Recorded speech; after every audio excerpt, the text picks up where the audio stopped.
John, thank you for doing this with us. For those who are going to be watching this, I'm Tony. I run the Fleeting Glimpse website, and we're talking with the Scorsese of music documentaries, John Edginton.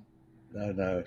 Really, this, or should I say, the Scorsese of Pink Floyd documentaries? But Well, it's very flattering either way. well, I guess let's just dive right in. We broke some ground here already. Got a you know got a few laughs already. So what made you want to become a director? I think I sort of just stumbled into it. It's I started out as a journalist and um, just exploring stories and interest in people. The thing that when I started to get into making short films as a writer researcher, what I realized that I found really fascinating is the kind of getting inside situations that you would normally never get into and sort of opening it up. So when you see a documentary, you get those moments and you think, wow, how did they get that? Or you're going into a world that you wouldn't normally see. So I love that part of it. And I found my way into it through initially through journalism, interviewing people, and then I started doing this short series on British TV in the mid '80s, and it just sort of went on from there. Yeah. Wow. Um, well, so all your projects, since you've worked with HBO, VH1, of course, BBC, were they did they give you a lot of freedom in your creative process, or were most of your projects self-funded? How did that come about? Um, Nothing's been self-funded really. Uh, it, it comes about. Well, there's a whole kind of process that you go through, and it can be very painful. You start off in the ideal world. You start off with having a passion about a subject, right? Hmm. Um, and you write a pitch, a kind of a presentation or a proposal uh, to people who might fund it. In my case, it's been television in the UK, and then more broadly with TV in the US. As I started to some of my stuff that was made in the UK, I started to realize that there was an audience in America too.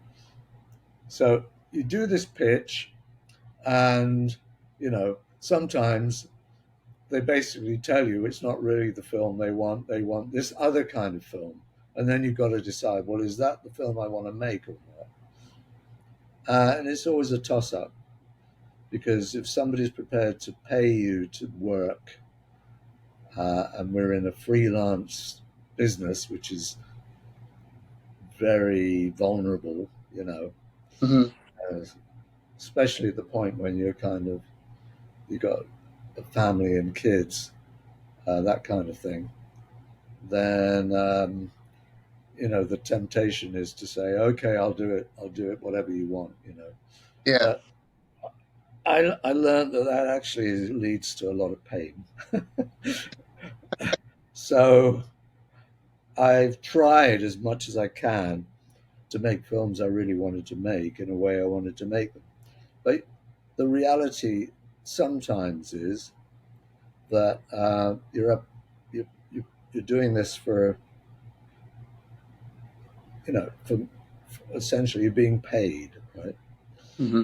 Um, it'd be wonderful to have your own total freedom, and a few times I've had freedom because the people paying it like the commissioning producers, have really loved the idea and loved the way I'm telling them I'm doing it.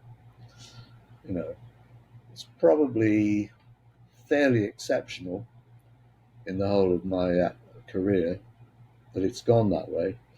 But a few times, I mean, I'll tell you a quick story with this. The first Sid Barrett Pink Floyd film, I made it with on a very short timetable for the BBC. You know, I took them the idea, and basically they said, "You've got to make this in a few weeks." So it was very tight. Um, I then went to VH1 and I said, "Look, I'm making this film about Pink Floyd."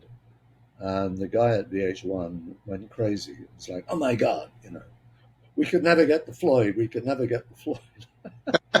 So, so he said, "We'll put some money in, once you finished it, but we'll want you to make it our way." Right? So, to cut a long story short, I make the film, which the film the Pink Floyd and Sid Barrett story. I sent it to VH1, and he said, "Okay, we don't really want much of Sid.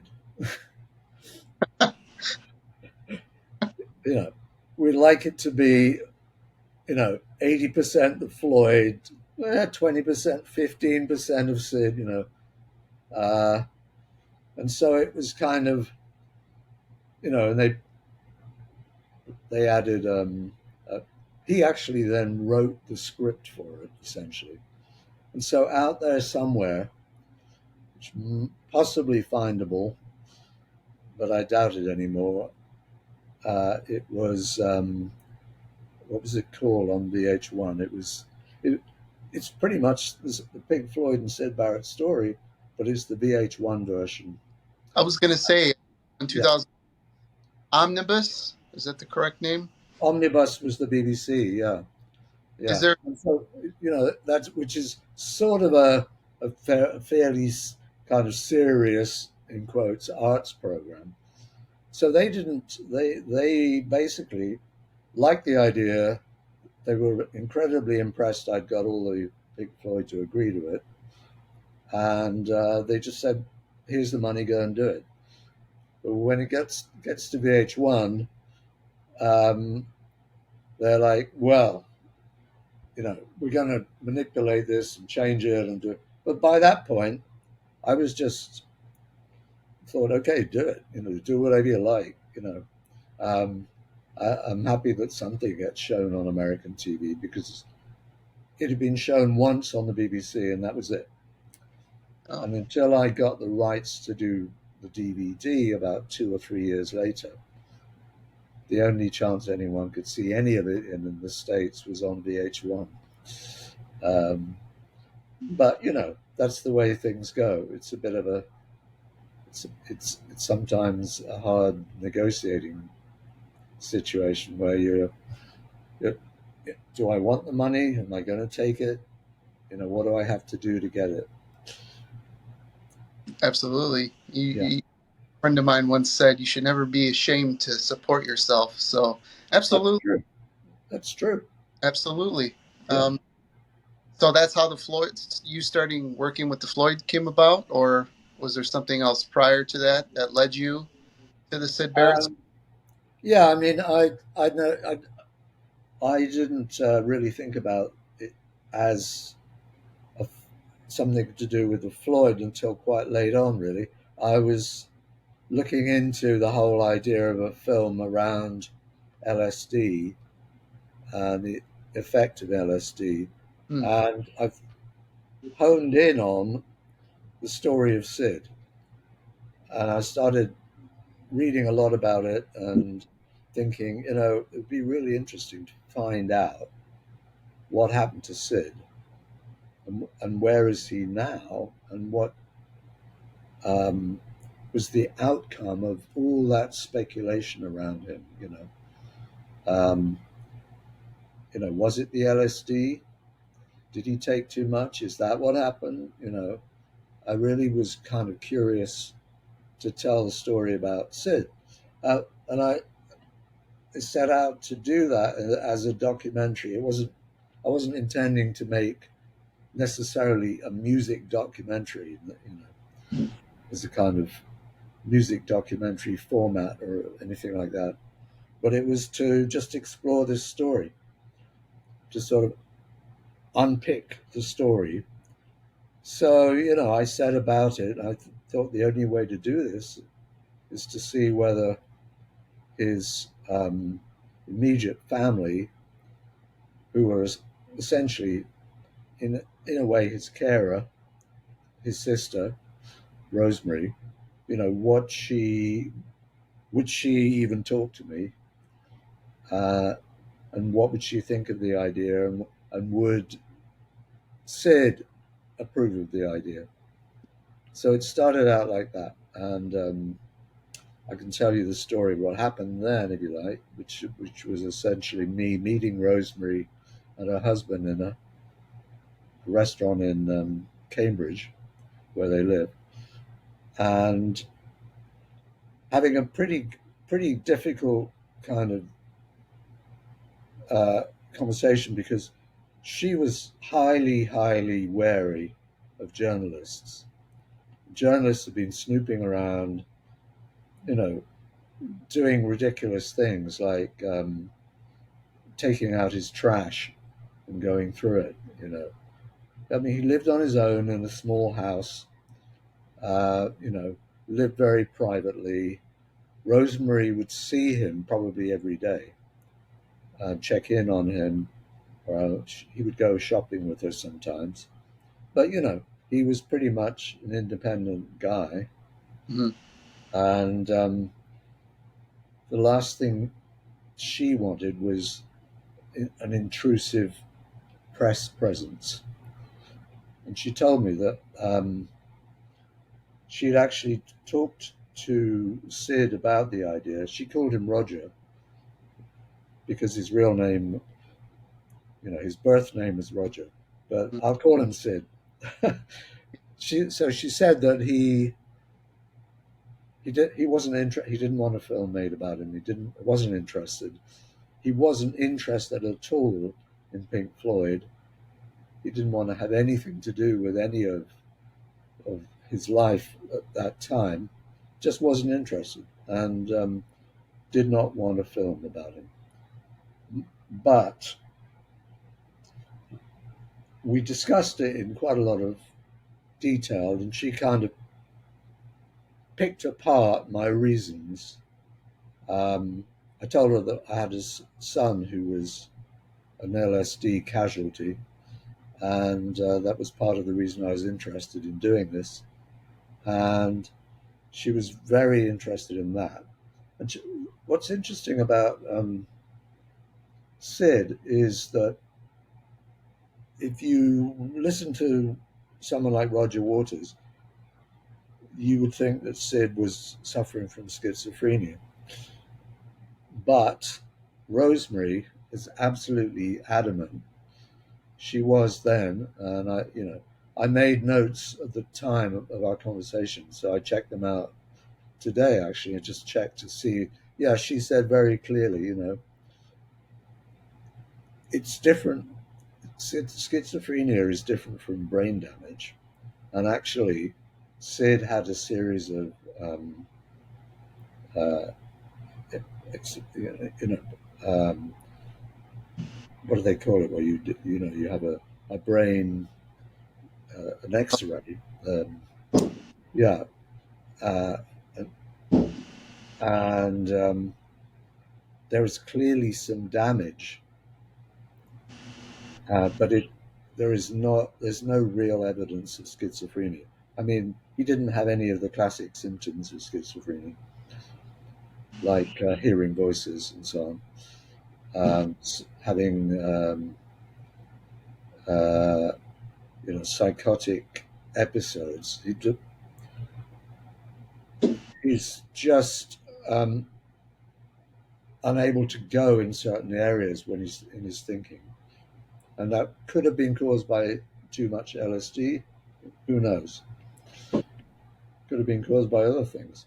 So, anyway, we kind of talked around all this, and she got drawn in a way, to getting involved in the idea that this could be a film that could be a lot of help as well to people outside, watching, who have a kind of interest in drugs, interest in taking drugs, and it's kind of, she saw it in a way as a little bit of a cautionary tale, but maybe, you know, which I did. So that's how it started, and she then told me that she thought David Gilmour would really help, and that she would back me up if he called her and asked, which he did. So I sort of went, I went through having got her approval, although she didn't want it to be known that she was helping me. She didn't want her name on it. She didn't want Sid to know either. She helped. Certainly. I mean, without her, it would never have happened. Wow, that's great. So how was it constructing that then? Because especially even around 2001, I would still say that there was all those myths about Sid. I don't, those were always kind of floating in the air, in newspapers and online, and there Yeah. was no rebuttals from Sid. Um, so how carefully did you have to tell that story? That must have been a huge challenge. Yeah. I mean, in a way, I I wanted to do it as factually as possible. Mm, Um, and it's like I always try and think of a documentary as like it's sort of unpeeling the onion, layer by layer, and um, how do we get to the core of it? It's you find everybody who knew Sid, who was involved at that time, and at different stages of the story. Uh, and you explore all these questions with them. mhm. How did they see these events unfolding? It's everyone from Peter Jenner, the manager, to um, Bob Close, the fifth member of Pink Floyd, you know, everyone in between. I mean, it's kind of interesting once you start to talk to everyone, and all have their own memories. Mhm. And of course, you're talking about memories, and memories aren't that reliable either. And True. for some people, they focus on one, like for instance, Rick Wright focuses on one particular weekend, and that weekend uh, was very clear to him. Is at the point that they started looking for Sid, where was he? Because they were going to the BBC to do a recording, Mhm. and he was nowhere to be found. And then a day or two later, you know, he turns up, and Rick's sort of memory is he was completely changed. Well, so then you can kind of, in a way, it's sort of, is that true? Is that totally true, or is it such a snapshot in time that it kind of lodged in Rick's mind as the reason, that Sid went crazy, in quotes. Mhm. And then you talk to somebody else who knew Sid at a slightly different stage, like 2 years later, and you start to think, well, this isn't a guy who's 100% crazy by any means. He made two solo records. Um, Admittedly, it was difficult to make them with the people. David Gilmour was the key kind of person, but others involved too. But he's his ability to play the guitar, sometimes just in astonishing ways. Uh, you know, this is not a man who's just gone nuts and that's it. So what's going on? And it becomes more complex. And so what I tried to do was kind of bring out the complexity of the whole thing by doing these interviews with as much time, as much depth as possible, um, to tease all this out. That was my approach. So, how did you get? So, when you interview the band Yeah. and Jenner and everybody, do you have certain questions you ask, or do you know what you're going to ask going in? Or, are there big things like, well, you shouldn't ask this, you can't ask that, that might upset whoever, or do you just point and shoot and just ask? Is that the like? What is your process? Well, uh, it's in a way, I see it as getting to know someone, Yeah. um, whilst I also want to find out as much as I can. So what I try and do is get into the most informal situation that I can with the person, and as much time as I can get, as open ended as it can be. So think of David Gilmour in the 2001 interview. He's very relaxed. He's in his home studio in his barn and next to his house in Sussex. He's very relaxed. It turned out he'd just come back from camping with his kids. It's the summer, and he's got pretty much all the time in the world. And actually, he's enjoying talking. So he's enjoying, sort of taking him out of himself a bit. So we have maybe 3 hours in there, you know, um, and I can go through it, all the different stages. So talking about David's first memories of Sid, right through to David's uh, kind of painful experience in say the Wall, where they're still singing about Sid, Hmm. um, but it's a huge distance from, and because he's going through all this conflict with Roger, and you know, actually pretty much hated the Wall as a concept. So I'm getting all that in one interview, which what which what it, I love about being able to put up the long form of the interview, because you get to see it all. Whereas in the documentary, you only get to see a tiny snippet of what David said, and contrast that with uh, Roger in 2001. It was very much kind of like, Roger will meet you at Abbey Road. He'll do an interview for half an hour, and I'm thinking, oh my god, that's hopeless.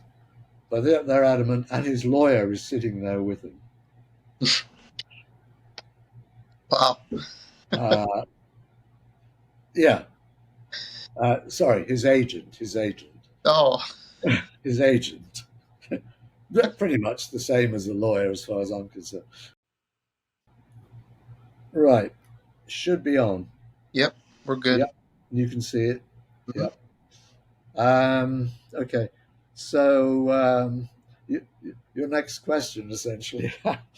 Well, I was gonna say that I love the uncut and unpolishedness of the way you interview, especially Rick, because there really is and was no Rick Wright interviews.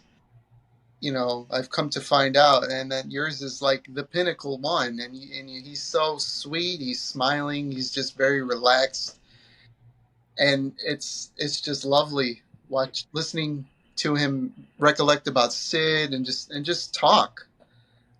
So that's what I love about those interviews. They're great in the documentaries, but I really prefer these uncut ones. You really get Yeah, that personality coming through from each and every one of them, which I think each and every one of them is special in their own way. So it's really great that you captured that. I think you hit the nail on the head with those. yeah. Thank you. Thanks. It's only really because Rick died in 2008. Yeah. It's only really since then um, that I've looked at his interview again, and having started the channel, you see the although the interview was on a DVD extra, a part of it, Hmm. about 20 minutes, something like that. The full interview, which is an hour and 20 minutes, I think, um, was on tapes. The tapes in a box, you know, in a storage place that I hadn't looked at for 20 years. I hadn't looked at the whole interview ever since we edited it in 2001. So I think 2021, I sort of started going through this box of tapes, pulled that out, got it digitized, looked at it, and I thought, this is pretty great. It's pretty unique. I hadn't seen an interview with Rick that was more than a few minutes anywhere. Um, and I thought it was very revealing because we did manage to get him in a relaxed way in his house, unhurried again. I found him a really sympathetic, nice guy without any kind of, if you interview someone who's kind of thinks he's important and wants you to know it, no names mentioned. It's very different from interviewing someone who really is 100% genuine musician and does not really consider himself to be anything other than that. And that's his passion, that's his life, and that's the way I saw Rick. I saw Rick as, to some extent, a casualty as well as Sid in a way, Mm. because Rick was gradually sort of pushed out in the mid 70s. Um, and he came back as, a sort of a session player almost, Hmm. which was pretty amazing, really, when you think about it. Um, until it became the David Gilmour led Pink Floyd, in which case, at that point, he was fully back in the band. But yeah, I think that is a pretty special interview. I have to say, I agree with you about that. Yeah, lovely. Just smiling, and he just comes across as a really sweet, genuine guy. And it's like, when you're a kid getting into Pink Floyd, and what do? You start seeking out the albums. Well, then you start seeking out videos, and there wasn't really anything that showcased Rick, really, which I thought did him a great disservice as far as documentaries and interviews go. Like you said, it wasn't as long as 5 minutes. Or the one I'm thinking off the top of my head is, I think it was American Bandstand. Where they, I forget. Is it Dick Clark?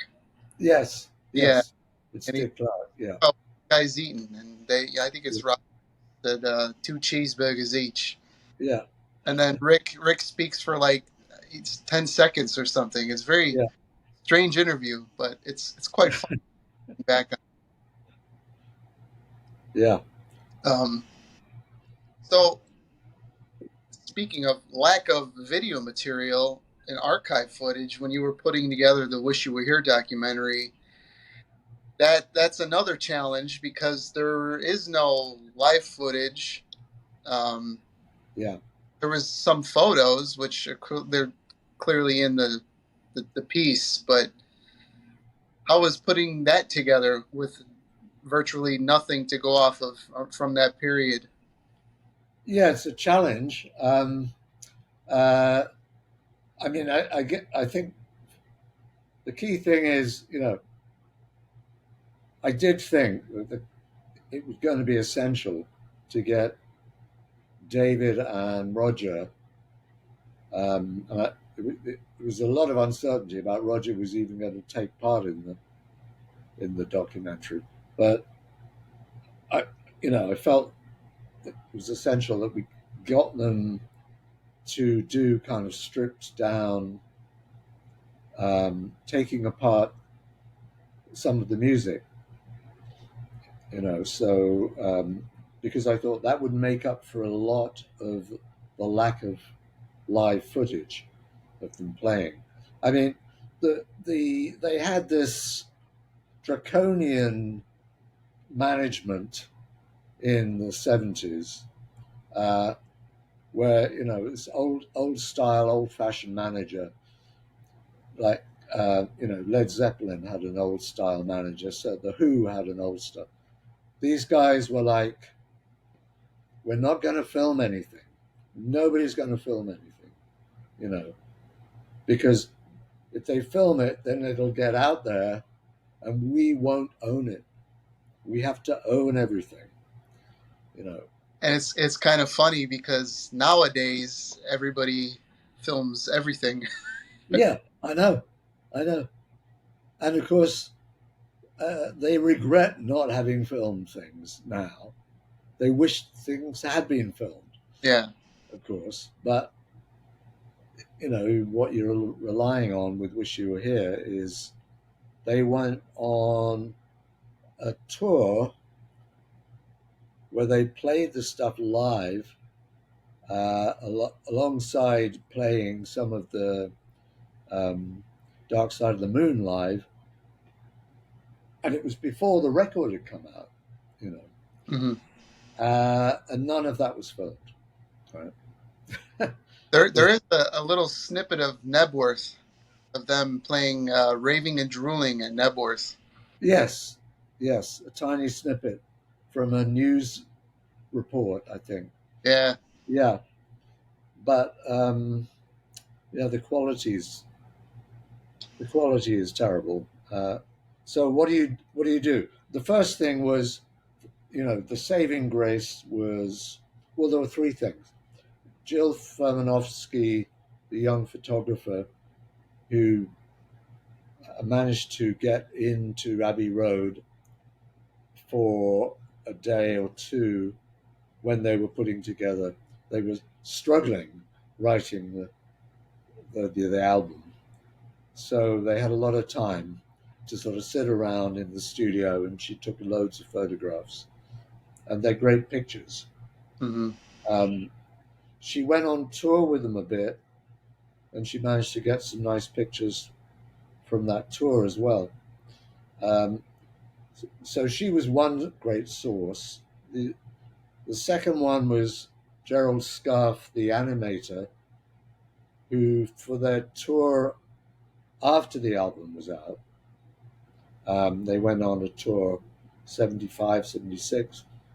They had these big um, images projected behind, you know, of Welcome to the Machine, the lumbering beast, or the Sandman, about a disappearing guy. And they're very visual. They're really strong. Uh, so that was two. And then the third was the story of the cover, the Burning Man on the cover, but all the inserts and the the guy who's uh, in the sand, or the guy who's sort of in head head first in a lake in the middle of the desert with his feet up in the air. There's all that visual stuff and telling the story of visually as well, which is why we got to the stunt man who did who was set on fire briefly, you know. So my sense was that we could tell this story if we had some great in studio stuff of them going over it again on a very stripped down way on their guitars, plus all the extra visual stuff I just mentioned. Yeah, Which say, in the uncut interviews, it's quite funny seeing, Pink Floyd have this thing about them with people think they're so serious, but they're actually all really funny guys. yeah, Really get to kind of see that, and I think it's a fan thing to kind of project that, oh, they're my heroes, so they must be this untouchable force. You know what I mean? Where David can pick up the guitar and remember everything he's written. Where it's really not. It's the complete opposite. It's not. It's not like that at all. yeah, yeah. I mean, it's so nice when David says, the hardest thing when playing it after quite a time when I haven't played it is actually getting it right and remembering it, which you go, what, David Gilmour? You Exactly. know, And but it's very nice, revealing, personal. He's not pretending. yeah, Um, Roger actually let him, let the guard down, very much so. I think two or three beers helped. It was you can tell he gets more relaxed when he brings out the guitar and starts. He happily tries to play "Welcome to the Machine." yeah, and it's great. I think Roger's an underrated guitar player. I think him and David together when they were the four piece in the '70s, they really worked well together as the guitar players. Hmm. Yeah, yeah. And um, yeah, I love those funny moments. And then I think it was that Phil Taylor who handed David the guitar and he kind of made a face at him.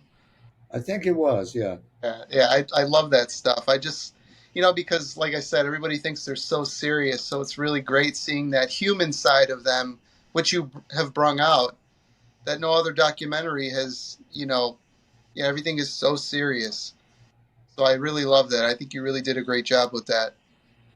Well, thank you. I mean, I think that's the thing about these long form interviews. You would never have seen that stuff Yeah. because the documentary is pulling together a big story with all these characters and these different stages, and it's a jigsaw, and so the nice, humorous, odd moments tend to get lost, and they're not there. They're not. There isn't enough time either. Both those documentaries are very short. I mean, the Sid Barrett, Pink Floyd, the story of Sid Barrett and Pink Floyd is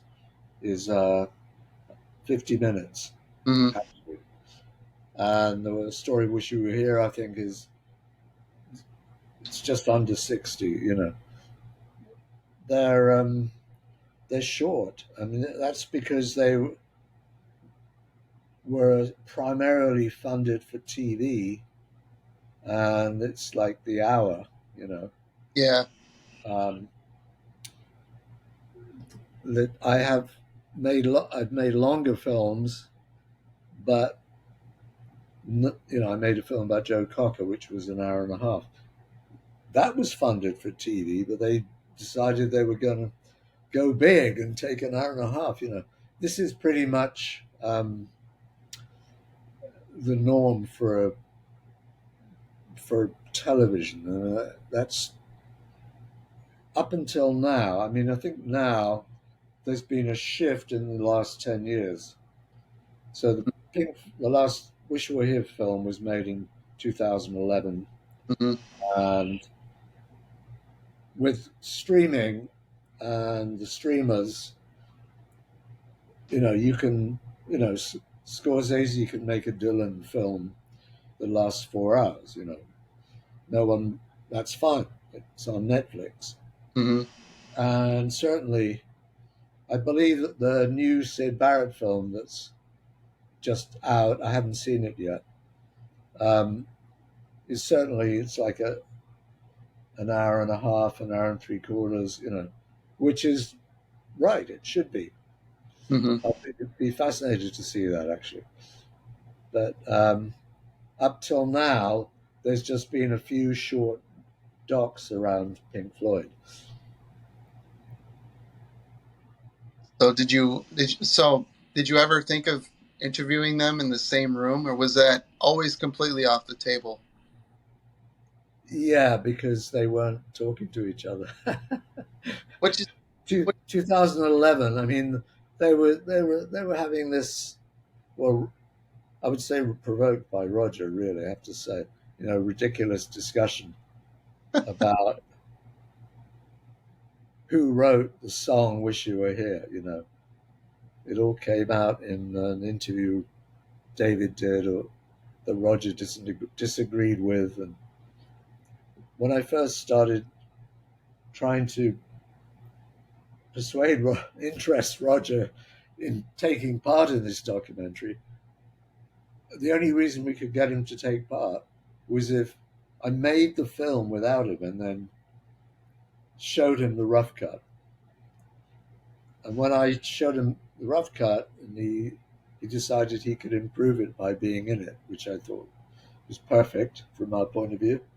Um, he initially, all he wanted to do was talk about, like, well, we're going to put this right, the way David describes um, the song being written.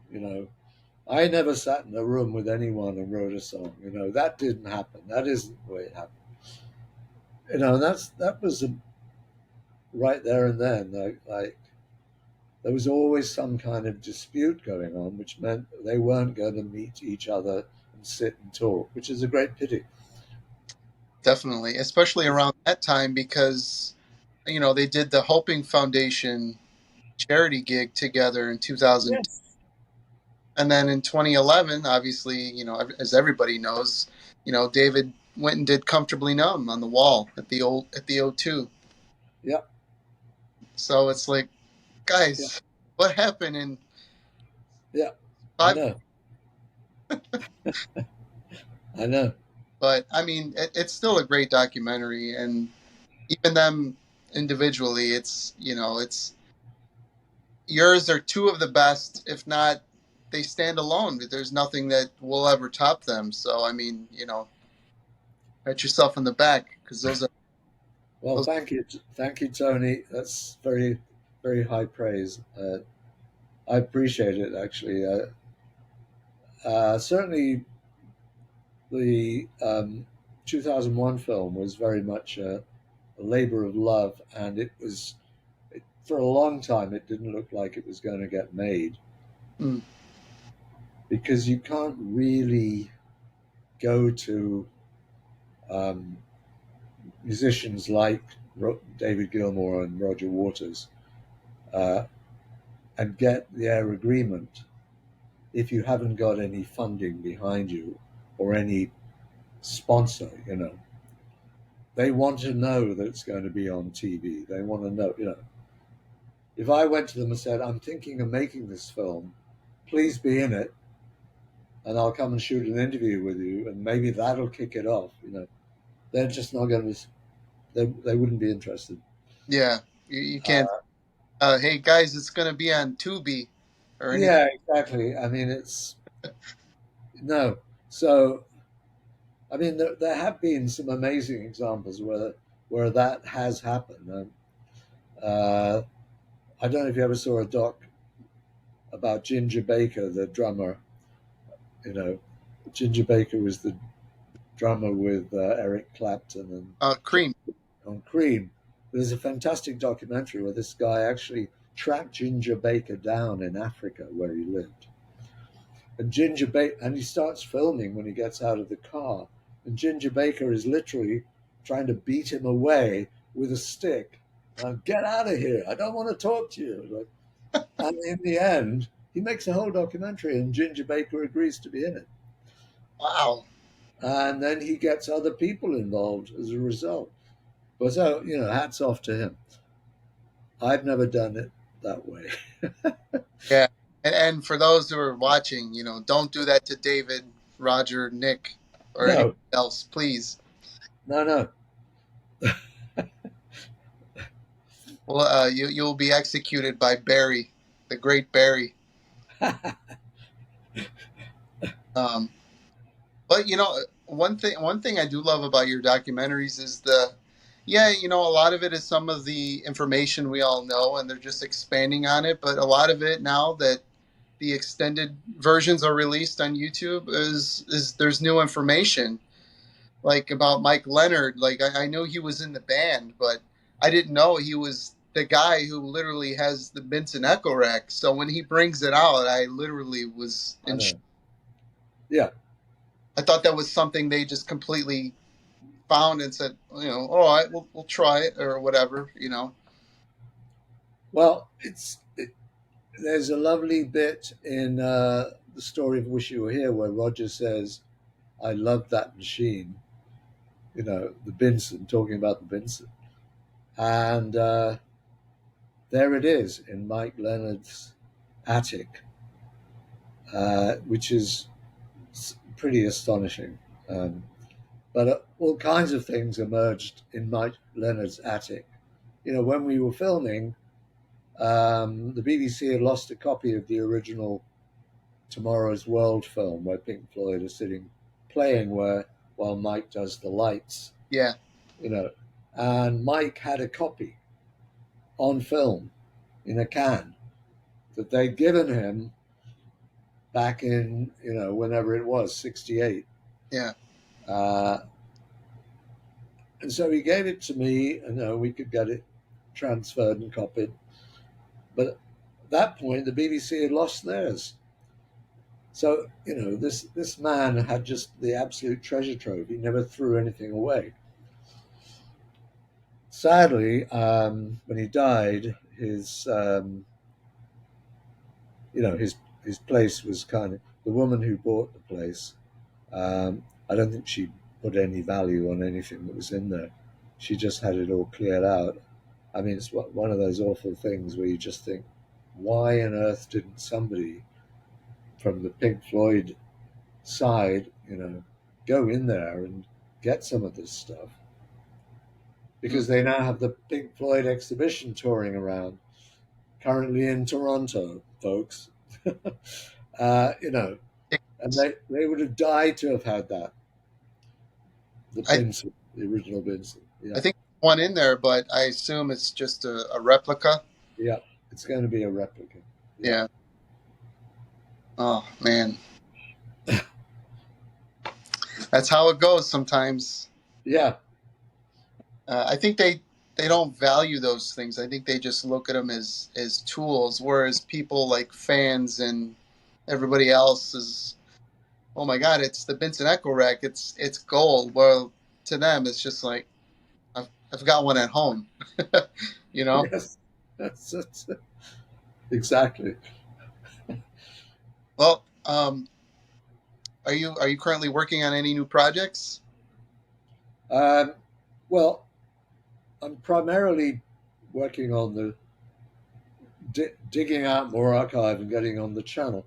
But I've been toying with, I've been approached by a couple of people on different things. I'm just not that interested in doing a project unless I'm completely passionate about it.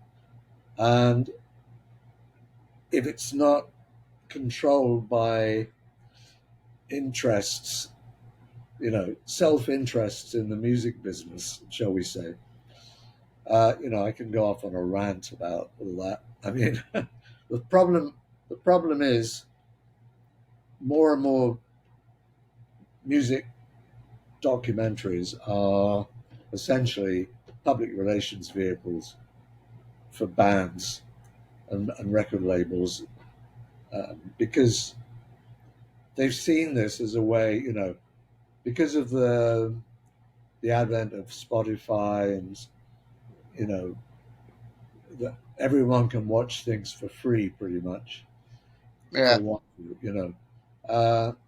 So how do record companies make their money, and how do bands make their money, and how do agents make.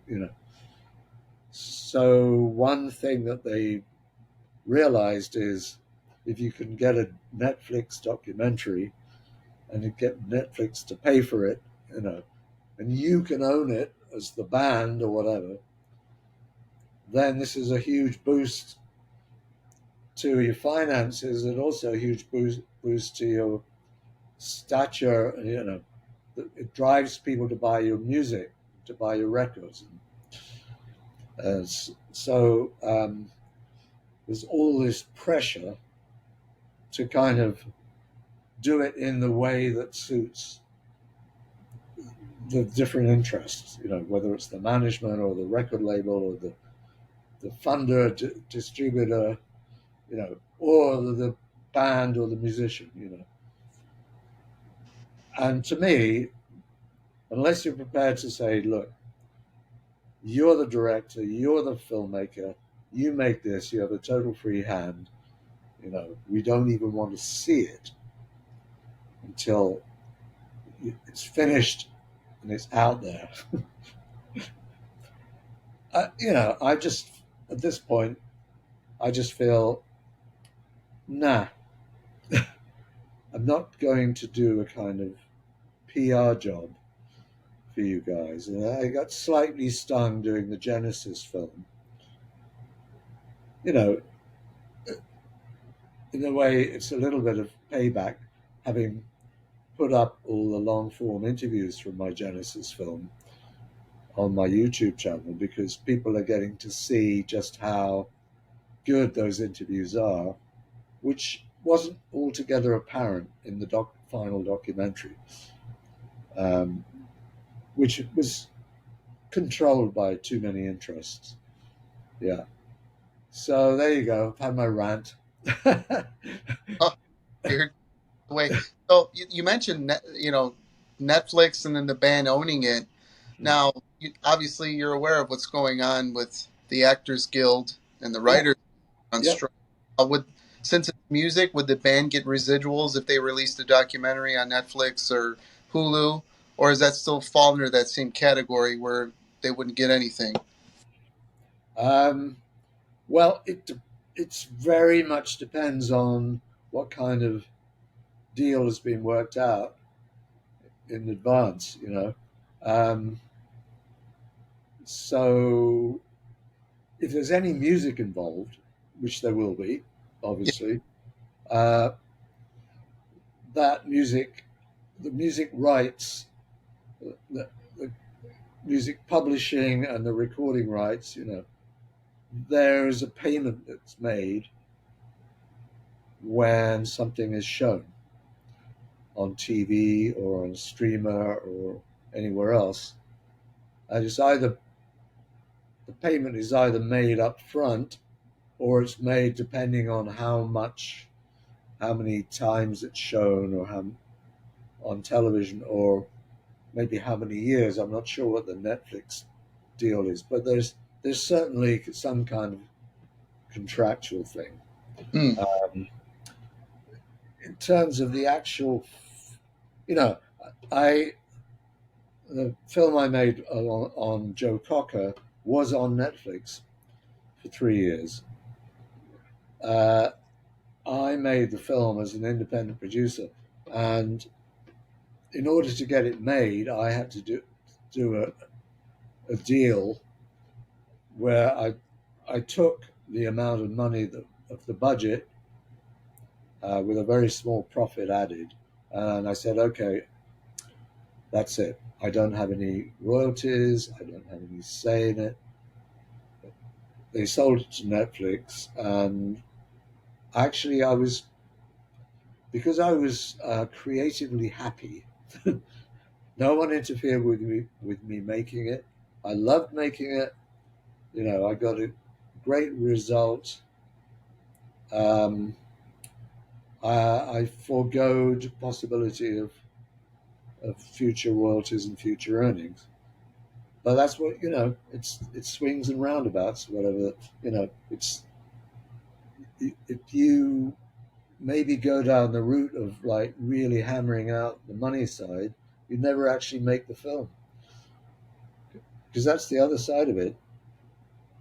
As an independent filmmaker, they can turn around and say to you, well, you know, it's just not worth it to us.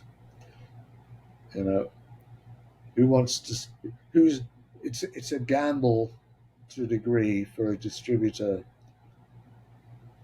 if they're going to put some money in to say, okay, we'll pay you to make this film, but we want all the rights so we can go out and sell it. Well, with somebody who's a little obscure, it's a little bit of a gamble for them. If it was Pink Floyd, they would come crawling if you said, look, they've all agreed, they've all signed up, you know, you better come up with a load of money. That's that never happens. With the Wish You Were Here film, it was Pink Floyd that came to me and said, would I direct it? As it happened, well, the David Gilmour side of Pink Floyd came to me and said, would I direct? And then it was all about, can we get Roger involved? But at the end of the day, they did see the rough cut, but there was very little interference. I mean, it was a question of, you know, I think David wanted his music guy to do the final sound mix, audio mix, on his playing in the studio, which is fine, you know, great. Please do, you know. Yeah. So, you know, things like that, but nothing like it didn't happen that way, so you can't have it. You can't say that, because it all got ironed out along the way. With, you know, once Roger took part, and it was a kind of like a nice serendipity about it all. Somehow I became the intermediary between them. Yeah. Yeah, that's lovely. I'm happy Roger was part of it. And you didn't have to go the, well, maybe let's CGI him in there somewhere. Yeah. Can you imagine that? Disney, maybe maybe we just gave Disney a light bulb. Uh, Um, well, yeah. would you ever consider doing another Floyd project, or are you kind of done with that for Oh right yeah. now? No, yeah. No, I'd be very happy to. Whether there's another one to be made, I don't know. Whether there's anything in the offing, um, yeah, I'm not sure. But Hmm. if anyone came to me and said, would I do it? I'd say, yeah, sure, yeah. In the famous words of Roy Harper, for a price.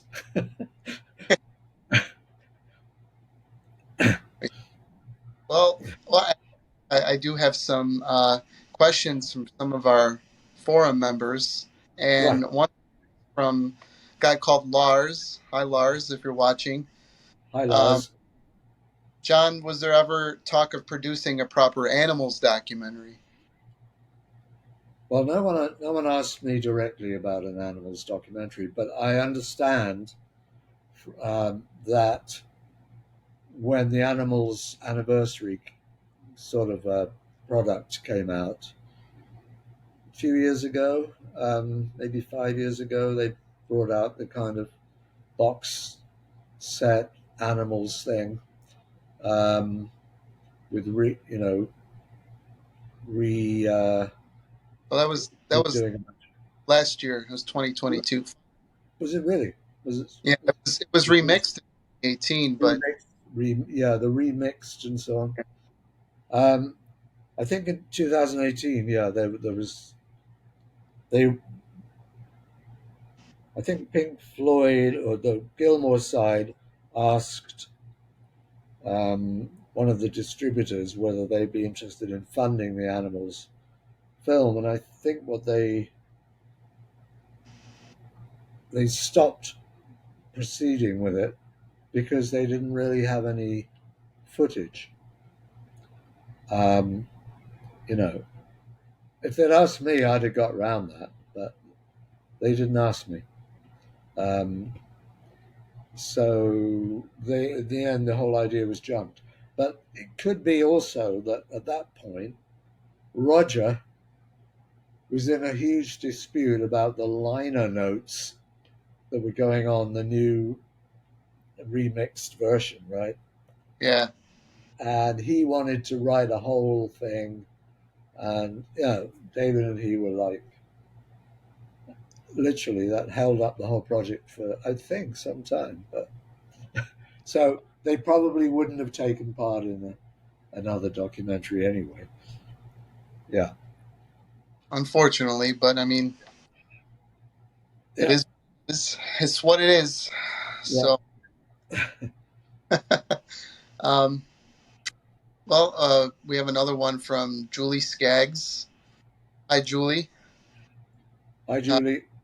she writes, when you're constructing a narrative from multiple sources and recollections, are you focusing on asking the same set of questions each participant, or of each participant? I'm sorry, or tailoring them to the specific role relationship within the whole, or is it a combination of both? And I know you kind of answered that earlier. Yeah.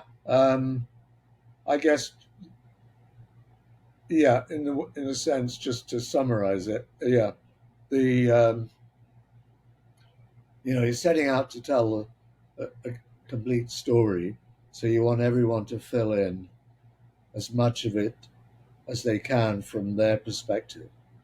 So you're literally going through the whole story with each person and building on what they say, and that's you've always got the end result in mind.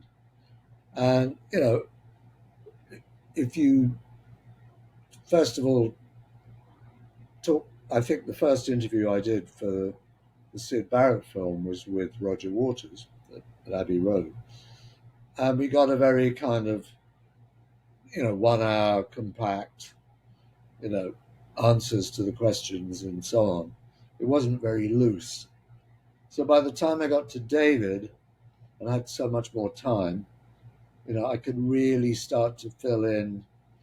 And David had much more contact with Sid in putting together the solo records, Sid's solo records. So that became a much bigger part of it with David.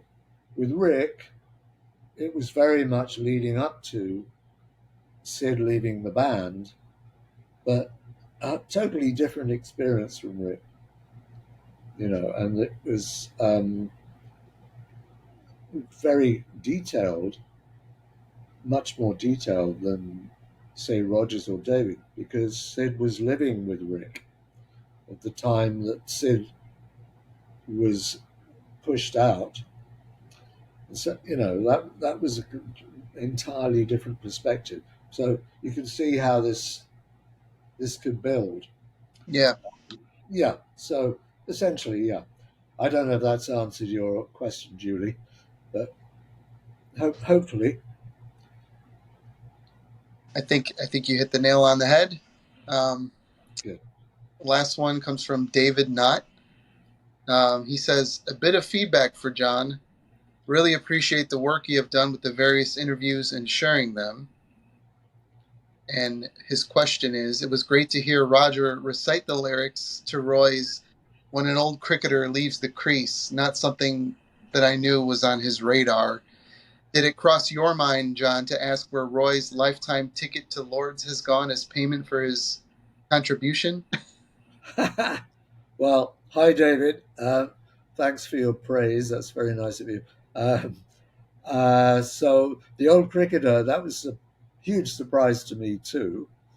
It shows you that Roger doesn't always just focus on his own work.